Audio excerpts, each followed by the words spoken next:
നല്ല തിയേറ്റർ ആർക്കിടെക്റ്റുകൾ ഉണ്ടെങ്കിൽ നമുക്ക് കേരളത്തിൽ ഇത്തരം സ്പേസുകൾ പലയിടങ്ങളിലായിട്ട് സ്റ്റാർട്ട് ചെയ്ത് കഴിഞ്ഞിട്ടുണ്ടല്ലോ. ഇവിടെ ഭയങ്കര വിപ്ലവം നടക്കും, കണ്ടിന്യൂസ് ആയിട്ട് ഷോകൾ നടക്കും, ആളുകൾ മാറും, തിയേറ്ററിനെ ഭയങ്കരമായിട്ട് പ്രണയിച്ചു തുടങ്ങും. ആളുകൾ ഈ സിനിമ എന്ന് പറഞ്ഞ് ഭ്രാന്തമായിട്ടൊന്നും ഓടില്ല. മാത്രമല്ല ആളുകൾ സിനിമയൊക്കെ ഏറെക്കുറെ മടുത്തു തുടങ്ങി എന്നുള്ളതാണ് ഞാൻ മനസ്സിലാക്കുന്നത്. നമുക്കിപ്പോൾ അറിയാം, വളരെ അപൂർവമായിട്ടുള്ള ചില വലിയ സ്പെക്ടാക്കുലർ ഷോകൾ മാത്രമാണ് ആളുകൾ ഇപ്പോൾ തിയേറ്ററിൽ പോയി കാണുന്നത്. സിനിമ ഇപ്പം more of A personalised experience ഫോണിലും വീട്ടിലിരുന്ന് കാണുന്നത്. ഇപ്പം ഞാൻ കഴിഞ്ഞ വർഷം ഏജൻസി പോയ സമയത്ത് അവിടെയുള്ള തിയേറ്റർ മേക്കേഴ്സുമായിട്ട് സംസാരിച്ച സമയത്ത് അവിടുത്തെ സിനിമാശാലകൾ പലതും അടച്ചുപൂട്ടി തുടങ്ങി.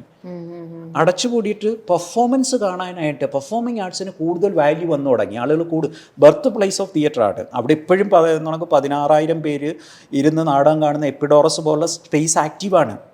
നമുക്ക് വിശ്വസിക്കാൻ പറ്റില്ല. 16,000 പോയി ഞാൻ നേരിട്ട് പോയി ഇരുന്ന് കാണുന്ന സമയത്ത് നമുക്ക് അത് ബോധ്യമാവുന്നത് ഇത്രയും പേര് ഇപ്പോഴും നാടകം കാണാനായിട്ട് വരുന്നു എന്നുള്ളത് എന്ന് പറയുന്ന കണക്ക് അത് കൊണ്ടുവരാൻ വളരെ എളുപ്പമാണ് ഇതെല്ലാം രൂപപ്പെട്ട് കഴിഞ്ഞാൽ.